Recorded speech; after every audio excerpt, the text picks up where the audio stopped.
له همدې امله په جوړو شوو مراسمو کې د کانونو او پترولیم وزارت مرستیال وویل د خوښۍ ځای دی چې په لومړي ځل کونړ ولایت کې د قیمتي او نیمه قیمتي کاڼو د خرڅلاو مارکېټ د مینوالو پر مخ پرانستل کیږي. هغه زیاته کړه د قیمتي کاڼو د خرڅلاو په دغه مارکېټ کې به د کاڼو د پروسس او بهر ته د صادراتو لپاره به مرکزي حکومت یو ګټور طرز العمل هم رامنځته کړي.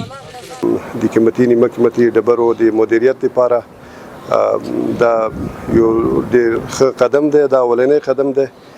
نور موږ تاسو لپاره نور مراحل هم پاتې دي چې د دغو قیمتي نیمه قیمتي ډبرو استخراج اصولي او مسلکي شي او د دې قیمتي نیمه قیمتي ډبرو انتقالات دام په داخل د افغانستان کې دام اصولي او قانوني شي تر څو موږ په صحیح طریقې سره په دې برخه کې صادرات ولرو. ولایتي چارواکو وویل کونړ د هېواد یو له هغو ولایتونو دی چې د قیمتي او نیمه قیمتي کاڼو بې شمېره معدنونه پکې شتون لري. کونړ چارواکو د کانونو او پترولیم وزارت له راغلي پلاوي غوښتنه وکړه چې د قیمتي او نیمه قیمتي کاڼو د خرڅلاو په جوړ شوي مارکېټ کې د کاڼو د پروسس اسانتیاوې رامنځته کړي. نو الحمدلله په دې باندې موږ وتوانېدو چې هغه ډبرې چې د موږ تاسې د وطن د افتخاراتو څخه یو افتخار ده او د موږ تاسې یوه لوی شتمني ده، دا په یو نامعلوم شکل باندې په یو مبهم شکل باندې له کونړه به وتل، پروسس به کېدل او د نورو ملکو په او افتخاراتو په دې کې به واقع دا یادېدل. له معین صاحب نه خواست کوو چې د داخله وزارت سره په هماهنګۍ د یو قانوني ترتیب ورته برابر کړي تر څو